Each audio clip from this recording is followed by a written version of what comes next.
लीजिए सर चाय।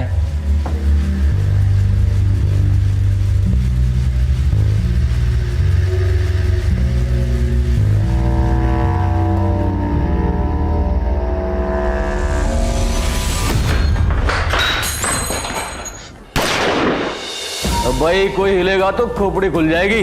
चलो चलो चल चलो बे चल चल।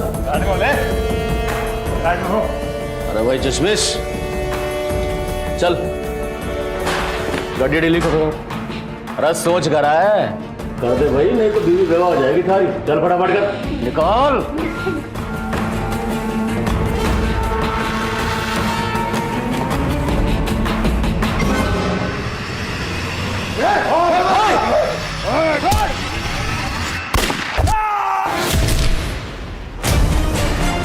चलो चलो चलो।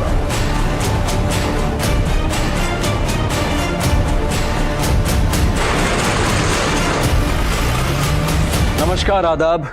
क्राइम पेट्रोल सतर्क के आज के इस केस में मैं अनूप सोनी आप सबका स्वागत करता हूं। किसी न किसी कारण से दिल्ली का नाम अखबार की सुर्खियां बनता रहता है। बैंक रॉबरी की यह वारदात भी सुर्खियां बटोरने वाली थी, लेकिन इस जुर्म की जड़ें काफी गहरी थी।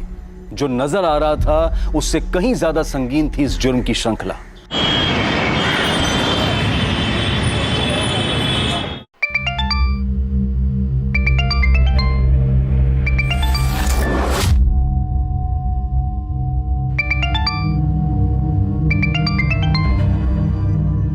हाय रुचि बेटा। Mumma I am so proud of you. Thank you so much मेरा रुचि पुची। आपको पता है मेरे स्कूल के फ्रेंड्स मान ही नहीं रहे कि आपका नाम न्यूज़पेपर में आता है। आज मैं ये न्यूज़पेपर स्कूल ले जाऊंगी, सबको बताऊंगी, टीचर को भी। ओके मेरा बच्चा। अच्छा मुझे बताओ आपने नाश्ता किया? नहीं मम्मा अभी नहीं किया। आप कब आओगी? I miss you so much. I miss you too मेरा बच्चा। मम्मा ना आपकी बर्थडे से पहले आ जाएगी, mumma promise. Okay mumma love you. Love you too बच्चा। मुझे दे। हाँ बेटा नाश्ता कर लिया? क्या माँ 5 बजे तो ऑफिस से आई हूँ। आपको पता है मैं अभी रुचि से यही पूछ रही थी कि उसने नाश्ता किया या नहीं। कैसा होता है ना, सब माएँ एक जैसी होती हैं, सब माओं का सवाल भी एक जैसा होता है। अच्छा बाबा सवाल नहीं पूछती, लेकिन सलाह तो दे ही सकती हूँ ना। हाँ देख रचना बेटा, ये नाम कमाने के चक्कर में ना तू दुश्मन मत बना लेना। छोटी मोटी खबरों तक तो ठीक था, लेकिन तू अब जो कर रही है ना वो खतरनाक है। तुम्हारे सीनियर निशा को शौक होगा खतरों से खेलने का, लेकिन उसके शौक के लिए तुम अपनी जान खतरे में मत डालना, समझी? अरे अब उठ भी जा, कब तक सोती रहेगी? रात भर निशाचर की तरह घूमती रहती है। कितनी बार बोला कि अब ये करियर वरियर छोड़ो और शादी पे ध्यान दो, और इस बार मेरी बात नहीं मानी ना तो देख लेना। मम्मा क्या आप रोज रोज सुबह चालू हो जाती हो? फोन पे धमकियां कम आ रही थी क्या जब आप भी चालू हो गई? देख ये मजाक की बात नहीं है, मैं बहुत सीरियस हूँ। अच्छा अच्छा ठीक है बाबा, मैं शादी कर लूंगी, लेकिन शादी करने के लिए कोई लड़का भी तो मिलना चाहिए ना। अरे तो वो है ना तेरे ऑफिस में तेरे साथ जो काम करता है अभिषेक, उसमें क्या खराबी है? कर लो बात, जब देखो फोन ही आते रहते। हाँ, अभिषेक 100 साल जियोगे तुम। एक्चुअली मेरे घर पे ना तुम्हारा ही मुद्दा छिड़ा हुआ है। मेरी तारीफ कर रही थी या बुराई? तारीफ और तुम्हारी भूल जाओ। एक्चुअली वो क्या है ना कि मेरी मम्मी मुझे बार बार कन्विंस कर रही है कि मैं तुमसे शादी कर लूं। तो बोलो करोगे मुझसे शादी?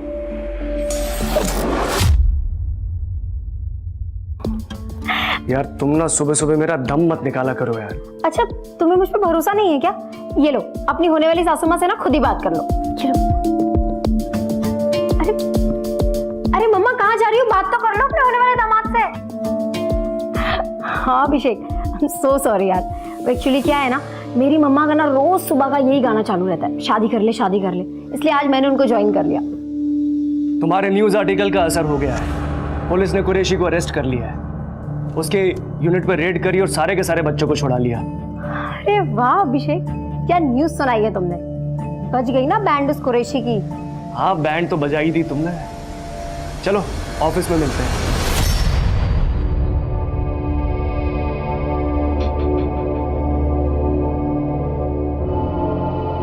निशा और अभिषेक, तुम दोनों इस बार इलेक्शंस कवर करोगे। पर सर फिर क्राइम कौन कवर करेगा? I mean, कुरैशी जैसे काफी लोग हैं दिल्ली में। तुम्हारी असिस्टेंट रचना करेगी। आई थिंक वो आपसे इंडिपेंडेंट रिपोर्टिंग कर सकती है। And I am promoting her. Hey, congratulations Rachna. Thank you so much sir. You deserve it Rachna. Thanks कहने की जरूरत नहीं, पर हाँ, ट्रीट देने की जरूरत है।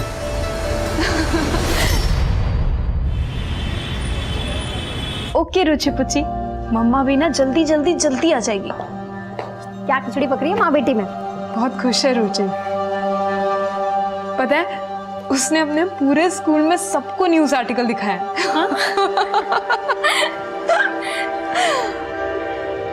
निशा, थैंक यू सो मच यार, तेरी वजह से ये सब पॉसिबल हो पाया। अब इतना सेंटी मत हो। ये बता कि रुचि को दिल्ली कब लेके आ रही है?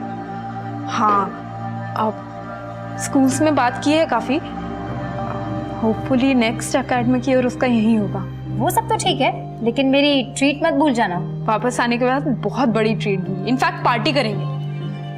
पर हाँ, उससे पहले तुझे मेरी हेल्प करनी है। हाँ, रुचि के लिए बर्थडे गिफ्ट लेना है, और कल 12 बजे मेरी बस है, फिर टाइम नहीं मिलेगा। मैं एक शॉप जानती हूँ जो 24 घंटे खुली रहती है।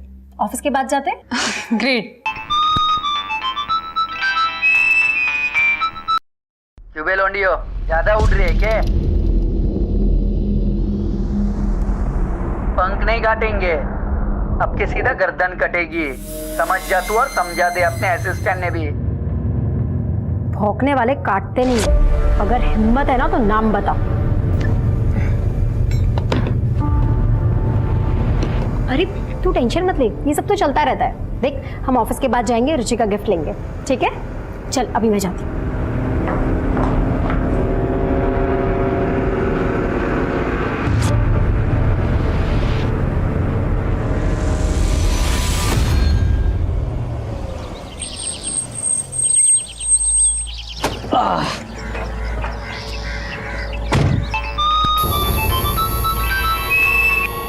किसका फोन था? कुछ नहीं यार, बस वही हाई प्रोफाइल जर्नलिस्ट होने के पक्ष। बॉयफ्रेंड के नहीं, बदमाशों के कॉल आते हैं मुझे, गालियों से भरे हुए। चलो bye, see you tomorrow. Bye bye.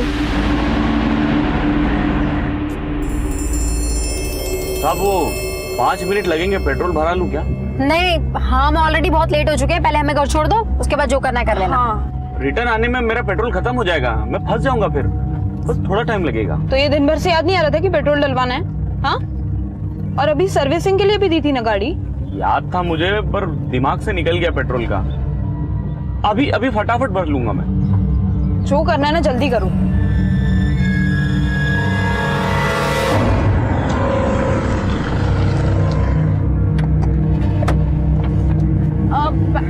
मैंने ले लिया।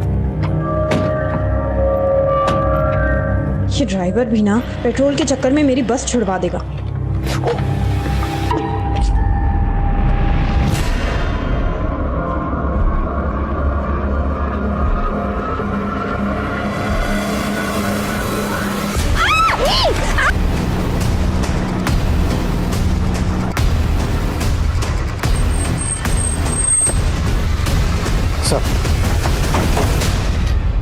सर, मेरा नाम अभिषेक है। निशा और रचना मेरी कलीग्स हैं सर। यही वो जगह है जहाँ पर हमारे ऑफिस का कैब ड्राइवर विष्णु रोज उन्हें ड्रॉप करता है।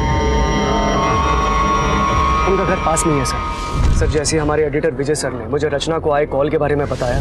हेलो रचना। अरे अब फोन मिला दिया साली ने। मार के फेंक इसको। मैंने फौरन आपको बता दिया और यहाँ पर आ गया। विष्णु का नंबर दीजिए। जी।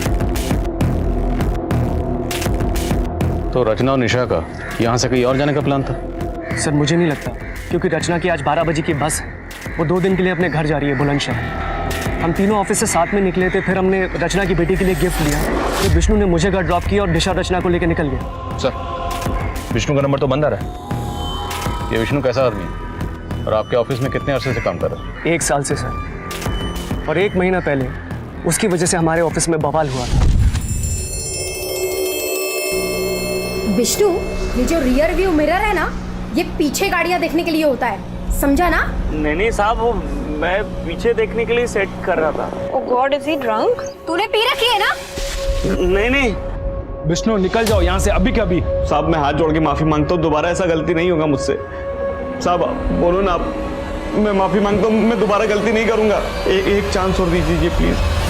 तो निशा ने उस वक्त तो माफ कर दिया विष्णु को, लेकिन हो सकता है विष्णु के मन में कहीं खटास रह गई और उस बेइज्जती का बदला उसने अब लिया। हो सकता है सर, लेकिन आप प्लीज निशा और रचना को जल्दी ढूंढ लीजिए सर। निशा की माँ का रो कर बुरा हाल है। रचना की माँ को तो मैंने अभी तक बताया भी नहीं है। बेफिक्र रहिए, हम पूरी कोशिश कर रहे हैं। विशाल सर। विष्णु का पता लगाओ। जी सर। सर प्रेस वैन का रजिस्ट्रेशन नंबर मैंने हर टोल नाका और चेक पोस्ट पे भेज दिया है। सभी टोल नाका की सीसीटीवी स्कैन करो, बैरिकेडिंग करवाओ और हर गुजरने वाली गाड़ी को स्कैन करो। सर आसपास कहीं भी सीसीटीवी नहीं है। वहाँ कॉर्नर पे एक पान वाले की दुकान है। उसने बताया कि सुबह उसके एक साथी ने लड़कियों की चीखने की आवाज सुनी थी, पर उसे कोई दिखाई नहीं दिया। इसका मतलब ड्राइवर विष्णु गाड़ी को लेकर यहाँ तक तो आया था, और यहाँ आने के बाद उसका प्लान बदल गया। एक काम करो, विष्णु, रचना और निशा तीनों के फोन सर्विलेंस पर डालो।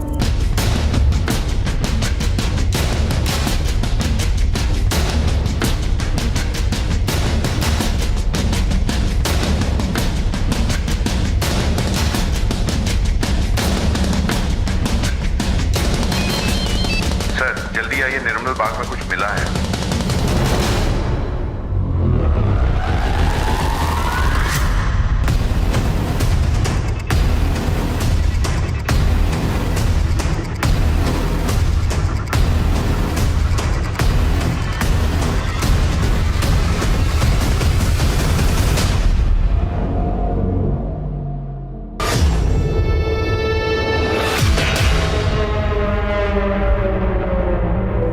ये मर चुकी है। आसपास देखो, दूसरी भी यहीं कहीं होनी चाहिए। सर।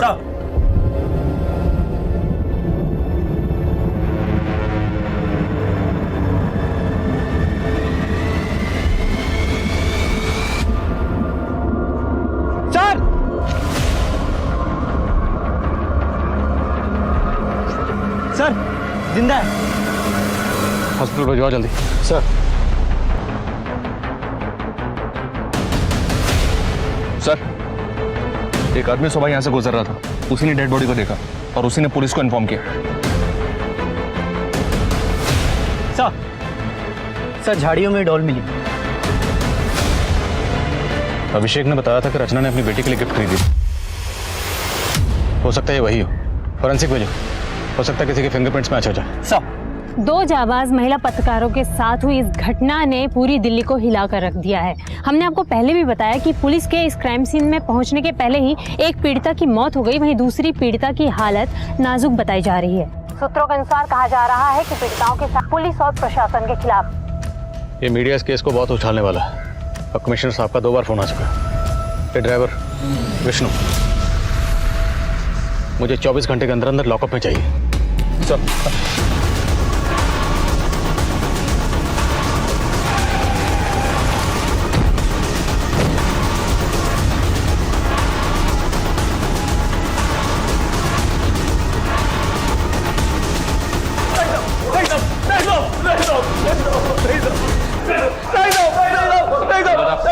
कोई शामिल था तेरे साथ निशा और रचना को किडनैप करने में?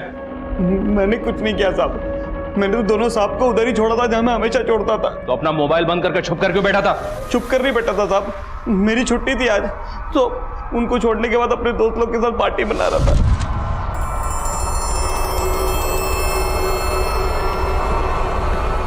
अरे यार, ये बैटरी भी अभी डेड होनी थी।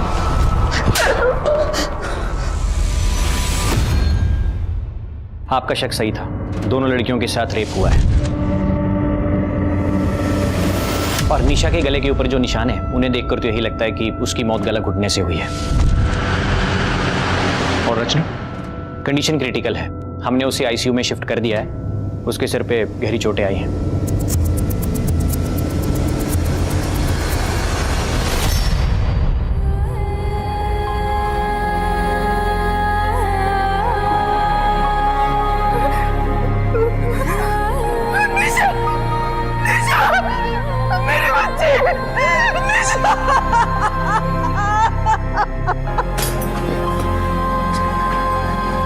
मैडम आप अंदर नहीं जा सकती।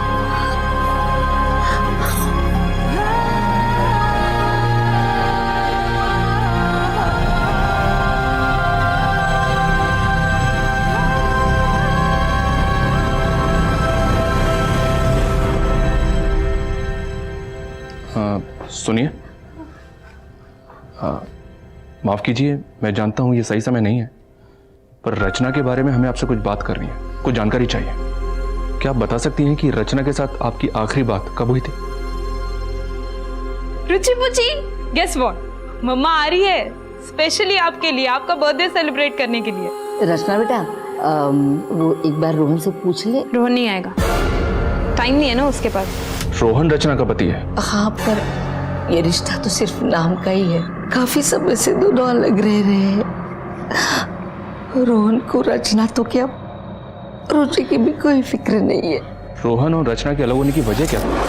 कहीं घूमने चले? रचना, इसी मीटिंग की वजह से तुम अपनी बच्ची को स्कूल से नहीं ला पाए। रचना देखो, तुम गलत समझ रही हो, हमारे भी जैसा कुछ नहीं है। बस, अब मैं और रुचि एक पल भी तुम्हारे साथ नहीं रह सकते। जाना चाहते हो ना तुम, तो जाओ, लेकिन लौट कर वापस बताना। सच बोलने वाले रिपोर्टर को तो हमेशा खतरा रहता है सर। निशा ने रिसेंटली एक मीट पैकेजिंग यूनिट के ऊपर एक स्टोरी ब्रेक की थी, जहां पे दर्जनों बच्चों को इलीगली काम पे रखा गया था। ये लीड निशा को एक एनजीओ वर्कर देव ओझा ने दी थी। निशा की इस स्टोरी के बाद पुलिस फौरन एक्शन में आई, वहां पे रेड किया और वहां के सारे बच्चों को रेस्क्यू किया और वहां के फैक्ट्री के मालिक करीम कुरैशी को भी अरेस्ट किया। करीम कुरैशी और ड्राइवर विष्णु, उसने एक बार निशा के साथ बदतमीजी की थी, बात आप तक भी पहुंची, लेकिन आपने उसे नौकरी से नहीं निकाला। सर गरीब आदमी है, पिछले 1 साल से मेरे पास है। निशा ने भी जोर नहीं दिया, इसलिए मैंने पहली गलती समझकर उसको माफ कर दिया। और रचना ने जब आपको आखिरी बार कॉल की, वो कॉल महज 20 सेकंड की थी, फिर भी आपने रिकॉर्ड की, पूरी कॉल रिकॉर्ड की। क्या आपको पहले से अंदाजा था कि ये कॉल इतनी इंपॉर्टेंट है? सर मैं एक न्यूज़पेपर चलाता हूँ, मुझे हर रोज़ धमकी आती है। हम जर्नलिस्ट हमारे सारे कॉल्स रिकॉर्ड करते हैं और ये एक बेसिक चीज़ है हमारे प्रोफेशन में। तोड़ो इस विष्णु को, नहीं उगले तो हलक में उंगली डाल के उगलवा। सर एक बात बतानी रह गई थी। निशा को पिछले 2-3 दिनों से एक प्राइवेट नंबर से धमकी के कॉल्स आ रहे थे। जिस दिन ये हादसा हुआ उस दिन भी। हाँ मनीष, करीम से बात करने की परमिशन मिली? जी हाँ सर, अभी अभी दीवानपुर पुलिस स्टेशन शादरा से परमिशन मिला है। तुम शादरा पहुंचो, हम करीम से मिलते हैं। साहब, उन गरीब बच्चों को मेरे यहाँ पे काम करके 2 वक्त की रोटी मिलती थी। उनके माँ बाप खुद छोड़ के गए थे मेरे पास में। उन लड़कियों ने जानबूझकर मुझे फंसाया और इसकी सज़ा अल्लाह ने उन्हें दे दी। सजा अल्लाह ने दी या तूने? और अब अपना सारा किया कराया ऊपर वाले पे डाल रहा। मैं क्या कर सकता हूँ साहब, मैं तो यहाँ जेल में हूँ, लेकिन ज़्यादा दिन रहूँगा नहीं। आज नहीं तो कल जमानत हो ही जाएगी मेरी। जी हाँ सर, कुरैशी की वॉइस रिकॉर्डिंग की, उसकी आवाज़ धमकी वाले कॉल से मेल तो नहीं खा रही है, फिर भी डिटेल इन्वेस्टिगेशन के लिए फॉरेंसिक भेज दिया उसे। और उसके कॉल रिकॉर्ड भी निकलो, क्रिमिनल बैकग्राउंड का आदमी है, हो सकता है किसी हिस्ट्री शीटर से करवाया। Right sir. और सर वो निशा की पोस्टमार्टम रिपोर्ट आ गई, उसका गैंग रेप हुआ था और उसके बाद उसकी गला दबा की हत्या कर दी गई। और रचना? सर रचना की रिपोर्ट के मुताबिक उसका रेप हुआ है, गैंग रेप नहीं। रचना की हेल्थ अपडेट क्या? Still unconscious.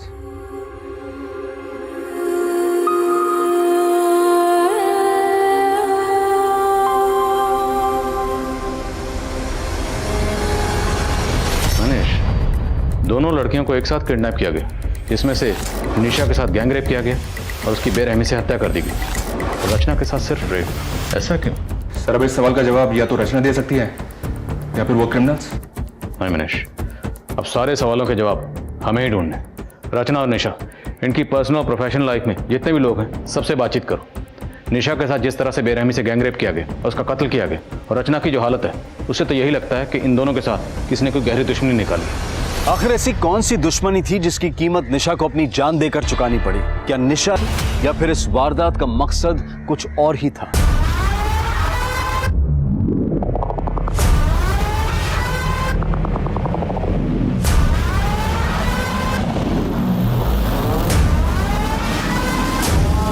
एक बात बता कि गार्ड ने गोली मारी या तो बात हमारी समझ में आ गई, वाले ने क्यों मार दिया? अरे हमारे पैर पे चाय गिरा दी थी बाबड़ी बूच ने, पैर गंदा कर दिया था हमारा, मार दिया।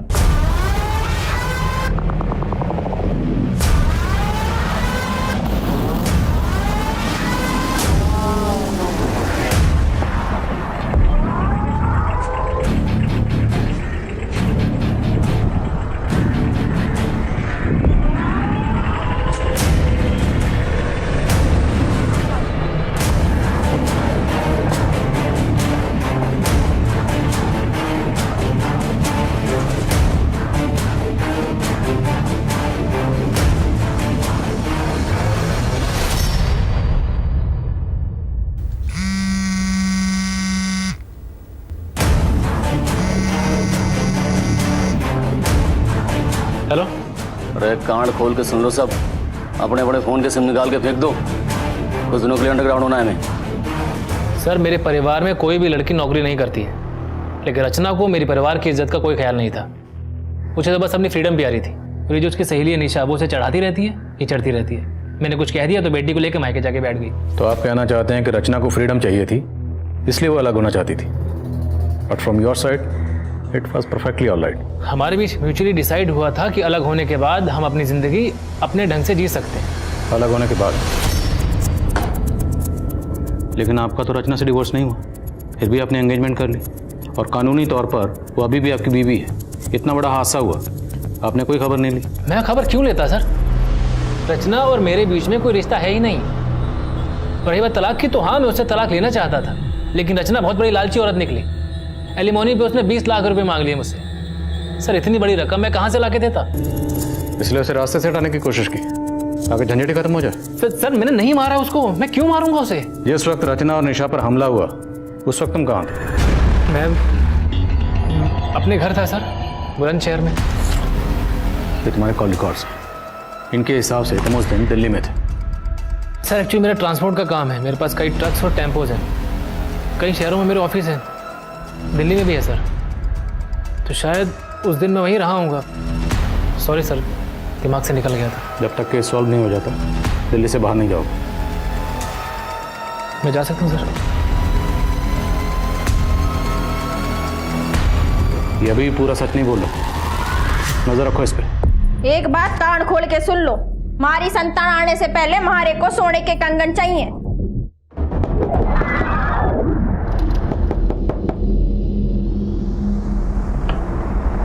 भाई साहब 2 मिनट।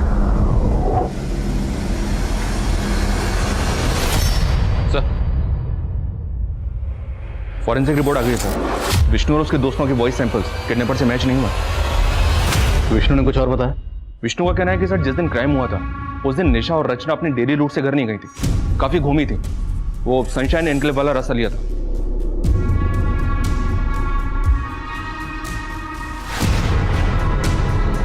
यहाँ पे नवदेश न्यूज का ऑफिस है। नवदेश न्यूज से एक गाड़ी निशा, रचना और अभिषेक को लेकर इस तरफ निकलती है, एकता नगर, लोटस मार्टिन से गाड़ी पहुंचती है गुप्ता कॉलोनी, जहाँ पे गाड़ी अभिषेक को ड्रॉप करती है। अभिषेक को ड्रॉप करने के बाद गाड़ी आगे बढ़ती है झांझर नगर, फिर आदिलबाग, और आदिलबाग होते हुए गाड़ी फाइनली पहुंचती है व्यास चौक। निशा और रचना दोनों लड़कियां ड्रॉप होती हैं, और इसी पॉइंट से दोनों लड़कियां किडनैप की होती हैं। फिर यहाँ से 6 किलोमीटर आगे ईस्ट में निर्मल बाग, और निर्मल बाग में फाइनली दोनों लड़कियां यहाँ मिलती हैं। लेकिन सर हमने सारे रूट के सीसीटीवी भी चेक किए, ऐसा कोई भी व्हीकल स्पॉट नहीं हुआ जो उनका पीछा कर रहा हूँ। हो सकता है कि किडनैपर्स पहले से ही ड्रॉपिंग पॉइंट पर उनका इंतजार कर रहे हो, या फिर इस पूरे रूट में सीसीटीवी कहाँ कहाँ पर है ये पहले से स्टडी कर रखा होगा। और तो किडनैपर्स ने बहुत पहले से प्लानिंग कर रखी होगी, और प्लानिंग बड़ी बारीकी से की गई। नवदेश न्यूज से सनशाइन एनक्लेव वाले रूट के सीसीटीवी एक बार फिर से स्कैन करो। अगर कोई गाड़ी आधे रूट तक भी फॉलो कर रही है, उस गाड़ी की डिटेल निकालो। I am sure break through इसी रूट में कहीं पर। और एक बात सर, ये कुरैशी के कॉल रिकॉर्ड स्कैन किए, क्लीन है। कुरैशी की कंपनी की निशा को टिप किसने दी थी? देवो जाने थे, एनजीओ चला था। जो आदमी छोटे छोटे बच्चों से जानवरों की तरह काम करवाता हो वो कुछ भी कर सकता है। वो जेल में है तो क्या हुआ, उसका एक खास आदमी समीर अब तक फरार है। रेड के दिन वो पुलिस के हाथों से भाग निकला था। हेलो सर लगता है समीर खान अंडरग्राउंड हो गया है। अपने खबियों को काम पे लगाता हूँ उसे ढूंढने के लिए। निशा को जो धमकी भरे कॉल्स आ रहे थे उनसे कुछ पता चला? इंटरनेट कॉलिंग थी सर, इसलिए ट्रेस नहीं हो पाया। लेकिन सर किडनैपर्स के कॉल में जो आवाज़ रिकॉर्ड हुई थी उस तरह का लहजा बेवर रीजन में इस्तेमाल किया जाता है और ये समीर खान वहीं का रहने वाला है। ये समीर खान इस केस की अहम कड़ी साबित हो सकता है। व्यवहार पुलिस से समीर खान की डिटेल शेयर करो। खींच निकालो इस चूहे को बाहर। सर, रचना को होश है। रचना जी, आप पर किसने हमला किया था? 4 लोग थे सर। अचानक पीछे से आए और घसीट कर ले गए थे सर। फिर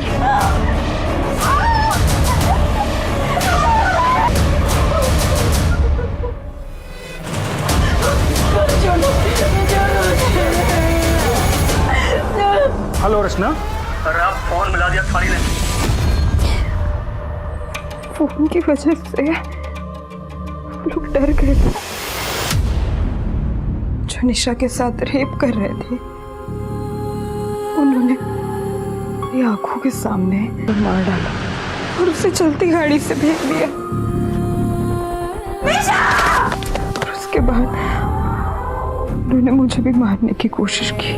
मैंने उनमें से एक के हाथ पर काटा, खुद ही चलती गाड़ी से कूद गई। बस नहीं याद है मुझे, उसके बाद क्या हुआ मुझे कुछ याद नहीं। आपको उन चारों के चेहरे याद है या उनमें से किसी का भी चेहरा याद? स्केच बनवा सकते हैं? नहीं सर, बहुत अंधेरा था और उसके चेहरे पर मास्क था। अच्छा, आपस में बातचीत करते वक्त उन्होंने कोई नाम लिया हो, कुछ याद है आपको? रचना जी, हमारे लिए छोटी सी छोटी डिटेल भी बहुत अहम है, याद करने की कोशिश कीजिए। कौन सी गाड़ी से आए थे? टेम्पो था, छोटा टेम्पो, और टेम्पो के पीछे कुछ नंबर्स लिखे हुए थे। क्या नंबर थे? 36366। हाँ, ये आखिरी के डिजिट्स थे। शायद मोबाइल नंबर होगा। और कोई नंबर याद है आपको या कुछ भी? रचना जी, आपको किसी पर शक है? आपने जो कॉल अपने एडिटर विजय को किया था वो रिकॉर्ड हो गया है, आप उसको सुन लीजिए, शायद आपको कुछ याद आ जाए। अरे आप फोन मिला दिया थाली ने। मार के फेंक इसको।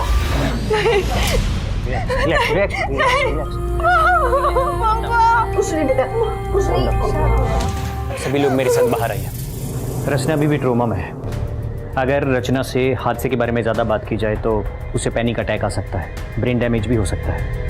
इसलिए बेहतर यही होगा कि आप कुछ दिन रुकें। Let her recover fast. Excuse me. देखिए, हम नहीं चाहते कि आपकी बेटी को कोई भी तकलीफ हो, लेकिन अगर रचना कुछ भी बताए या उसे कुछ भी याद आए तो प्लीज़ हमें इन्फॉर्म करिए। मनीष सर, एरिया के जितने भी टेम्पो वाले हैं सबको राउंड ऑफ करो। देखो ये 5 डिजिट किसके मोबाइल के हैं, और बहादुरपुर इलाके में क्राइम वाले दिन की जितनी भी फुटेज है उसे दोबारा स्कैन करो। ये टेम्पो इसमें ज़रूर मिलेगा। ये विष्णु और कुरैशी, इनके कॉल रिकॉर्ड्स फिर से स्कैन करते हैं, हो सकता है ये नंबर उनसे जुड़ा हो। RTS यानी रेप ट्रॉमा सिंड्रोम, ये एक मानसिक स्थिति है जिसका रेप विक्टिम पर काफी समय तक असर रहता है, और रचना भी इसी ट्रॉमा से जूझ रही थी। इतना ही नहीं, रचना ने अपनी आंखों के सामने अपनी दोस्त निशा को मरते हुए भी देखा था। रचना की मानसिक स्थिति काफी नाजुक थी। एक रेप विक्टिम के लिए रेप इंसिडेंट को बार बार याद करना काफी तकलीफदेह होता है। ये रचना की हिम्मत थी जो ऐसी हालत में भी वो पुलिस को एक नंबर का क्लू दे पाई। लेकिन पुलिस के सामने अभी कई चुनौतियां थी। ये देखना अभी बाकी था कि ये 5 नंबर्स पुलिस को इस केस में कहां तक ले जाने वाले थे। सर, मैंने सारे सस्पेक्ट और इस केस से जुड़े सभी लोगों की सीडीआर चेक की, लेकिन कहीं भी कोई ऐसा नंबर नहीं मिला जिससे लास्ट में ये 5 डिजिट हो, 36366। सर, मुझे भी ऐसा कोई टेम्पो नहीं मिला जिस पे ये लिखे हो 36366। किसी भी टेम्पो पर नॉर्मली किसका नंबर लिखा होता है? मोस्टली तो ओनर का ही होता है सर, कभी कभी टेम्पो पे ओनर के ऑफिस का लैंडलाइन नंबर होता है। हम लोग मोबाइल नंबर ढूंढ रहे हैं, शायद लैंडलाइन नंबर हो। एग्जैक्टली। अभी हमें इतना तो पता है कि ये क्रिमिनल जो भी है वो व्यवहार रीजन में कहीं से है। तीनों जिलों के एसटीडी कोड निकालो। उन एसटीडी कोड के साथ ये 5 डिजिट मिला के डायल करो। अगर ये किसी का लैंडलाइन नंबर है तो कहीं ना कहीं घंटे जरूर बजेगी। आजा, बैठ जा। देखो भाई, 2 दिन में निकलना है हमें, सब लोग तैयार है ना? हमारी बात मानो तो ये सुपारी वाला काम ठीक ना है, और चोरी चकारी लूटपाट ठीक है अपने लिए। अरे मेहंदी, हट रही है थारी हैं? तू ना एक काम कर, तू ना जनानियों में रह, वही ठीक है थारे लिए। ये चोरी चकारी तेरे बस का काम ना है। पिकअप वैन पहुंच रही है, मेरे फोन का इंतजार करना।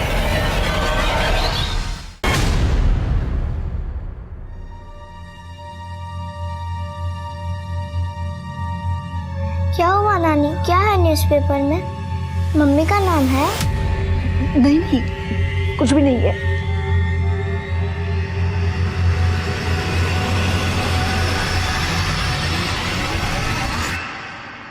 हाँ बल्ली बोल। अच्छा ठीक है, नजर रखो उस पर। सर, समीर खान का पता चल गया। उठाओ से। सर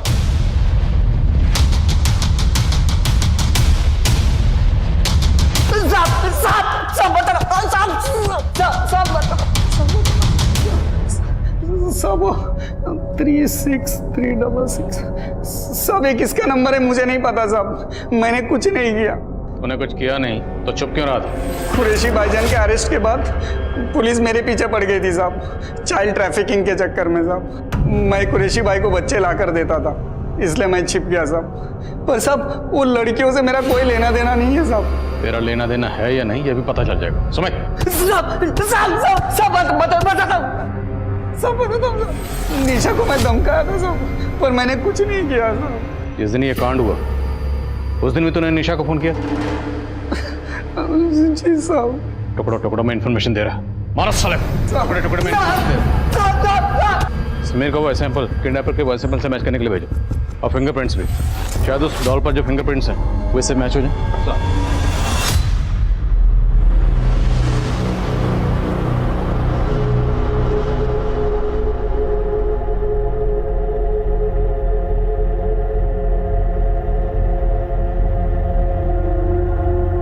मम्मी, ये सब क्या लिखा है आपके बारे में?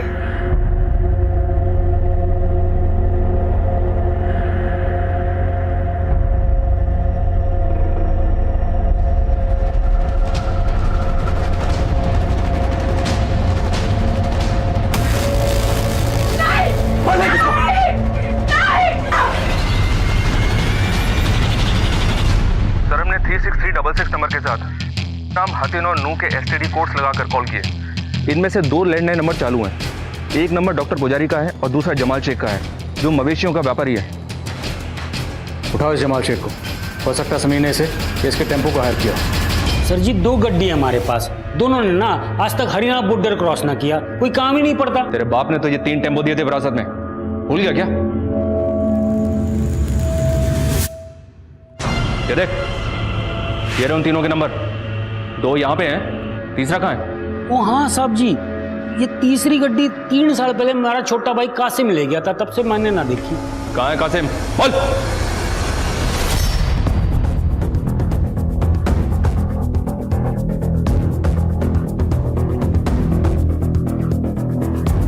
सर, गांव वालों ने कंफर्म किया है कि कासिम पिछले कई सालों से गांव में नहीं आया। पता लगा इस कासिम का। दिल्ली और व्यवहार में हर जगह इसकी फोटो सर्कुलेट करो, अपने खबरियों को एक्टिव करो। मुझे लगता है समीर के साथ इस कासिम का कोई ना कोई कनेक्शन जरूर निकलेगा। सर, कहीं ऐसा तो नहीं कि इस कासिम का और रोहन का आपस में कोई कनेक्शन हो? कासिम ने अपने भाई से कहा था कि वो ट्रांसपोर्ट का बिजनेस करेगा, और इस रोहन का भी ट्रांसपोर्ट का बिजनेस है। हो सकता है। रोहन के ऑफिस वालों से बात करो, पता करो क्या वहाँ पे कोई कासिम नाम का ड्राइवर था, और 9 पुलिस से कासिम की डिटेल शेयर करो। Okay sir.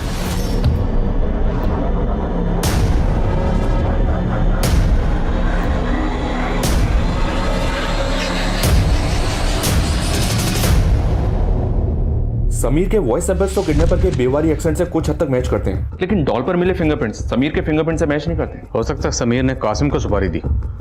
समीर और कासिम के बीच में कोई कनेक्शन? जी नहीं सर, समीर हातिन जिले का रहने वाला है और कासिम नू का। हम घूम फिर के फिर वहीं पर आ गए, जीरो पे। सर साउथ दिल्ली में एक रेप केस दर्ज हुआ है, बीपीओ लड़की का। लड़की को पहले टेम्पो से किडनैप किया गया, उसके बाद उसका रेप करके उसे बाहर फेंक दिया गया, सेम निशा और रचना के केस की तरह। टेम्पो वाले का पता चला? नहीं सर लेकिन एक लीड मिली है। जिस दिन बीपीओ एम्प्लॉय का रेप हुआ उस दिन उसी एरिया में एक रॉबरी हुई और आई विटनेस ने बताया कि रॉबर्ट टेम्पो से आए थे। जिस दिन रचना और निशा को किडनैप किया गया उस दिन उस एरिया में कोई रॉबरी हुई थी? नहीं सर, लेकिन रचना ने जिस एरिया से डॉल खरीदी थी उस एरिया में एक रॉबरी अटेम्प्ट हुई थी, लेकिन फेल हो गई क्योंकि आसपास के लोगों ने चिल्लाना शुरू किया तो वो लोग भाग गए, वो भी एक टेम्पो से। मतलब ये गैंग पहले रॉबरी करता है और फिर ली हुई सवारी को अंजाम देता है? नो, पुलिस से ऐसे गैंग की और डिटेल पता करो। सर बड़े शातिर हैं बेवारी गैंग वाले, बच्चों का इस्तेमाल करते हैं अपने काम करने के लिए। कैसे? सर जुवेनाइल होम से बच्चे हायर करते हैं, उन्हें अपना लाइनर बनाते हैं और यही बच्चे उन्हें इन्फॉर्मेशन देते हैं कि कब कहाँ माल मिलेगा। मुझे दिल्ली हरियाणा बॉर्डर के आसपास के जुवेनाइल होम्स की एक्टिव लाइनर्स की डिटेल चाहिए। जी सर। हमारे यहाँ 4 बच्चे बेवार रीजन से हैं, जिसमें से 3 तो अभी सेंटर पे हैं, मगर एक अपने गांव गया हुआ है। उसके माँ बाप ने अपनी गारंटी में उसकी कस्टडी ली है। उस बच्चे की डिटेल मुझे मिल सकती है? जी बिल्कुल मिल सकती है। ये देखिए, ये वाला है।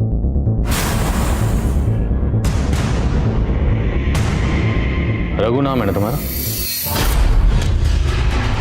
डरो मत, तुम मुझे जो भी बताओगे वो हम दोनों के अलावा किसी को पता नहीं चलेगा, तुम्हें कोई नुकसान नहीं पहुंचेगा। सर बैंक में सर कब कितनी सिक्योरिटी होती है, कब बैंक में लोग कम होते हैं, ये सब पता करना मेरा काम था सर। मैं ही उन्हें जानकारी देता और वो चोरी करते। लेकिन सर वो रेप और मर्डर से मेरा कोई लेना देना नहीं है, मैं कुछ नहीं जानता हूँ सर उसके बारे में। हमें पता है कि तुम उस सब में शामिल नहीं हो। तुम एक काम करो, जितने भी लोग थे ना उन सबके नाम यहाँ पे लिखो और उनके बारे में जो भी जानते हो वो सब।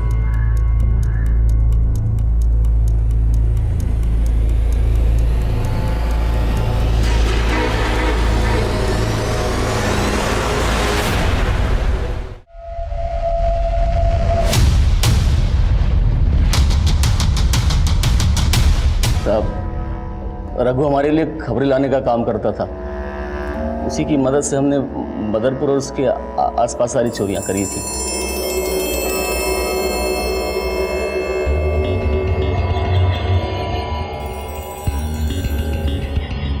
हेलो भगवान दादा, माल उतर गया है और बैंक में भीड़ भी कम है, आप लोग आ जाओ।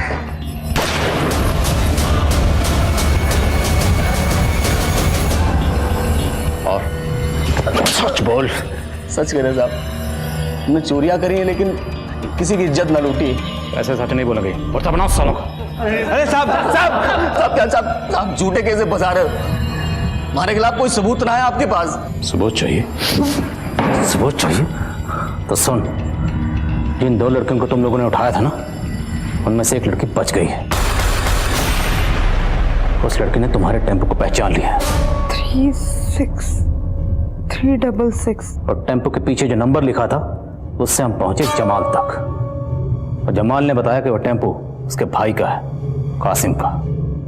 कासिम कौन? ये निशा और रचना की सुपारी किसने दी थी? समीर ने, रोहन ने या किसी और ने? साले मेहंदी, एक काम ढंग से ना होता थारे से। साले मेहंदी लगा के ना घर पे बैठ जा। ये चोरी चकारी ना थारे मतबल का काम ना है। गलती हो गई भाई, माफ कर दे। साले थारे गलती के चक्कर में ना पकड़े जाते हैं आज। अरे चुप हो जा भाई, हैं? लूट नाकाम के हो गई, लड़ने लग रहे आपस में। चल बट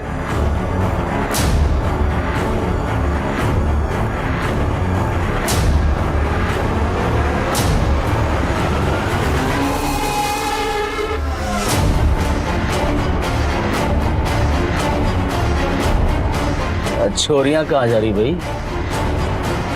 गुस्सा निकालना है तो इनको निकाल ले। क्या भाई साहब, ये सब काम हम थोड़ी ना करें, बवाड़ मचेगा, फंस जाएंगे। ये भी कौन फंसावेगा हमें? चल लगा ले वैन के पाछे। तन का सुख तो मिला ना, तन का सुख ही ले लेते हैं।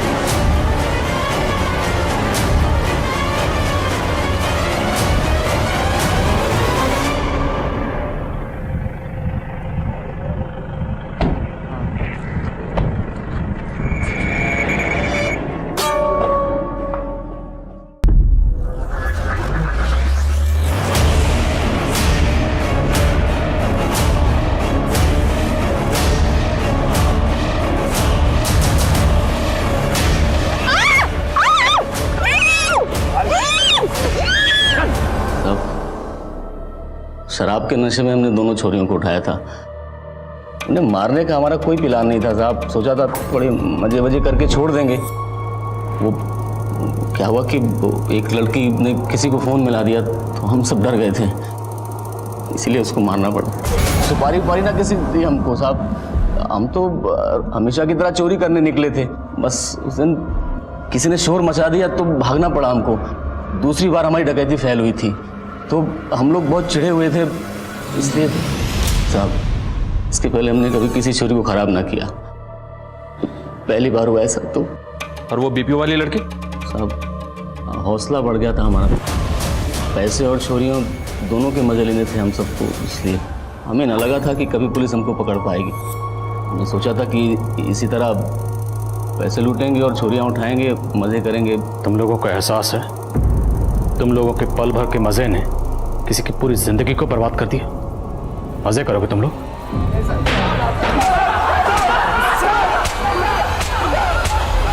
रचना और निशा के गुनहगार इस वक्त जेल में सजा काट रहे हैं। रचना के शारीरिक घाव तो भर चुके हैं, लेकिन उसके मन पर लगे घावों को भरने में अभी और वक्त लगेगा। कुछ लोगों का यह मानना है कि अगर उस दिन निशा और रचना रुचि के लिए गिफ्ट लेने ना जाती तो शायद बच जाती। अगर उनकी प्रेस वैन पेट्रोल स्टेशन पर ना रुकती तो वो बच जाती। लेकिन ये बात बिल्कुल बेबुनियाद है।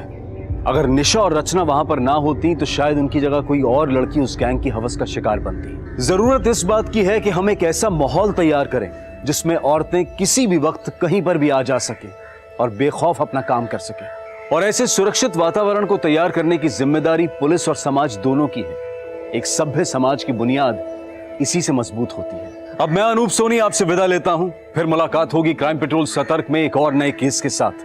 तब तक अपना और अपने परिवार का ख्याल रखें, सतर्क रहें, सुरक्षित रहें और देखते रहें क्राइम पेट्रोल सतर्क। जय हिंद।